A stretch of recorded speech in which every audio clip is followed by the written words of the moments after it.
वंदे मातरम को लेकर जो बिल था, राष्ट्रीय गौरव अपमान निवारण संशोधन बिल, वो राज्यसभा में पेश कर दिया गया है और इसके बाद सदन की कार्यवाही को फिलहाल स्थगित कर दिया गया है। मेरे सहयोगी निशांत चतुर्वेदी भी इस वक्त हमारे साथ मौजूद हैं।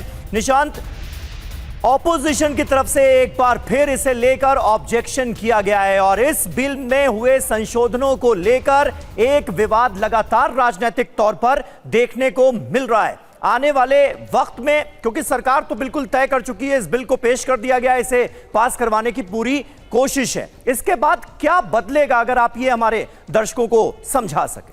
देखिए, पहले हमें अगर राइट फ्रॉम द स्क्रैच अगर शुरू करें, आज क्या हुआ है। एक बिल इंट्रोड्यूस किया गया है, prevention of insults to national honour amendment bill 2026। ठीक है, ये क्या है? ये अमेंडमेंट किस में है? ये अमेंडमेंट है नेशनल ऑनर एक्ट 1971। अब हमें यह समझना जरूरी है कि 1950 में कॉन्स्टिट्यूएंट असेंबली के अंदर प्रेसिडेंट राजेंद्र प्रसाद ने कहा था कि दोनों को इक्वल दर्जा दिया जाता है, दोनों की रिस्पेक्ट की जाती है और दोनों को, जनगण मन हो या वंदे मातरम, दोनों को इक्वली ऑनर किया जाना चाहिए।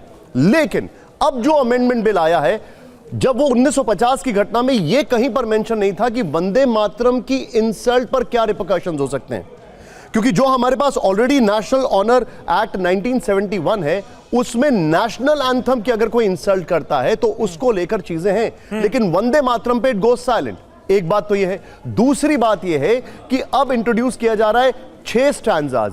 आपको याद होगा, पंडित नेहरू ने जब वंदे मातरम को के लिए बाकायदा एक कमेटी बनाई थी जिसमें मौलाना आजाद थे, बाद में रविंद्रनाथ टैगोर से उसमें सजेशन भी लिया गया था, तो 2 ही स्टैंजाज इंक्लूड किए गए थे। क्योंकि उनमें बुत परस्ती नहीं थी। उसमें यह कहा जाता था कि उसमें किसी आइडल वर्शिप का जिक्र नहीं है, वो ब्यूटी का जिक्र है, नेचर का जिक्र है। तो अब इन सारी चीजों में तब्दीलियां आने वाली हैं, ऐसा दिखाई देता है, इसीलिए विपक्ष इसका ऑपोजिशन कर रहा है।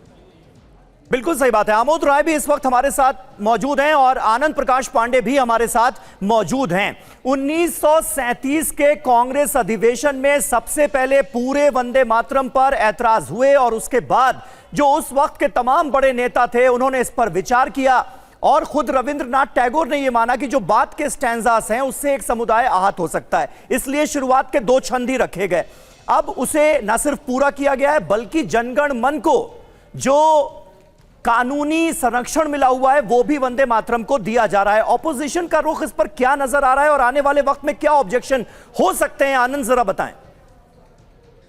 जी, अपोजिशन का ये कहना है कि सरकार जो है वंदे मातरम के नाम पे यूनाइट करने की बजाय डिवाइड करना चाहती है। साथ ही साथ दूसरा तर्क अपोजिशन का ये है कि जो मौजूदा अभी छात्र आंदोलन चल रहा है, जो इस्तीफा मांगा जा रहा है धर्मेंद्र प्रधान का, उससे डाइवर्ट करने के लिए सरकार ये बिल लेकर आई है।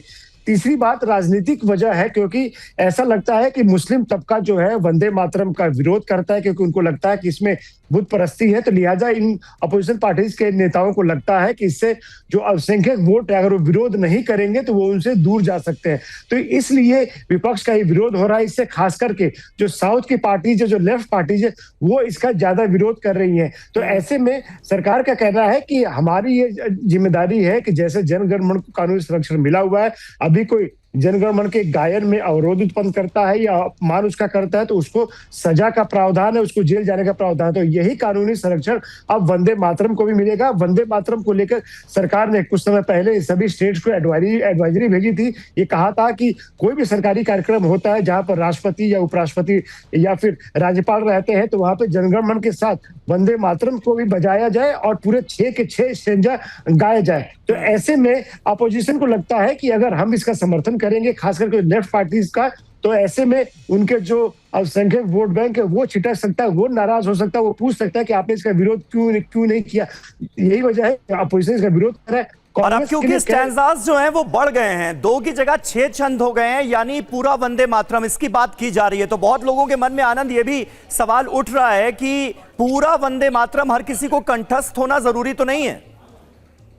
लेकिन आप एक बात गौर करेंगे कि अब कहीं भी किसी भी सरकारी कार्यक्रम में जनगण मन के बाद वंदे मातरम अगर बजाया जाता है तो वहां पर एक बड़ी सी स्क्रीन लगाई जाती है, हाँ। जहां पर वंदे मातरम के स्ट्रेंजर्स आते हैं, यानी कि जिसको कंठस्थ नहीं है वो वहां देख के पढ़ सकता है। बिल्कुल। जो गाइडलाइंस जारी की गई थी स्टेट्स को, उसमें ये था ताकि जिनको याद नहीं है उनके लिए वहां पढ़ने की व्यवस्था की जाए। तो जहां भी वंदे मातरम का गायन किया जाता है सरकारी कार्यक्रम में, वहां बड़ी सी स्क्रीन पे उसके स्ट्रेंजर्स आते रहते हैं, आप पढ़ के उसका गायन कर सकते हैं। तो सरकार का कहना है कि नियत होनी चाहिए, आप सिर्फ सही विरोध बात है। करने के लिए विरोध ना करें। और ये जो वंदे मातरम है, ये आजादी के पहले हमारे जो स्वतंत्रता संग्राम सही सेनानी बात थे, है। उन मतलब सबकी कंठस्थ जुबान होना पे- जरूरी नहीं है। ऐसा नहीं है कि अगर आपको पूरा वंदे मातरम याद नहीं है तो आपको 3 साल की सजा हो जाएगी। ये अपमान पर है, ये बात ध्यान देने वाली। निशांत, कुछ आप भी ऐड करना चाह रहे हैं? देखिए समीर, आज का जो बिल है प्राइमरली वो न सिर्फ इक्वल स्टेटस पे लाता है, जो कि ऑलरेडी था, जो मैंने आपको 1950 में कहा था, लेकिन वो ये कहता है कि आप उसकी इंसल्ट करेंगे तो उसका पनिशमेंट भी होगा। राइट। अब इंसल्ट एक ऐसा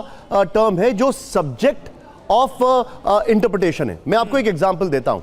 1986 का केरला का कोर्ट है, केरला का एक केस है जिसमें केरलम अभी कह सकते हैं, तब केरल था, तब सुप्रीम कोर्ट ने कुछ बच्चे थे जिन्होंने नेशनल एंथम, नेशनल सॉन्ग नहीं, हाँ। नेशनल एंथम में दे केप्ट क्वाइट, उन्होंने गाया नहीं, दे केप्ट क्वाइट, उनको स्कूल से बाहर कर दिया गया। बकायदा सुप्रीम कोर्ट ने कहा कि that is not an insult. Yes. ये that is not an insult. तो सब्जेक्ट टू इंटरप्रिटेशन बहुत सारी चीजें अभी आप बात कर रहे थे, लेकिन यहां पर अगर कोई उसका विरोध करेगा, अगर कोई हंगामा करेगा, अगर कोई वॉकआउट करेगा, तो उसको लेकर प्रोविजंस इंट्रोड्यूस किए जा रहे हैं। लेकिन इफ यू गो साइलेंट तो उसमें बहुत सब्जेक्ट टू इंटरप्रिटेशन है। बिल्कुल सही बात है। और राष्ट्रगान के लिए ये सारे नियम लागू होते हैं। जहां तक अपमान का सवाल है और जहां तक उसके खिलाफ सजा का सवाल है, अब वो सारे नियम वंदे मातरम पर भी लागू होंगे। आनंद, आपका शुक्रिया अदा करना चाहेंगे।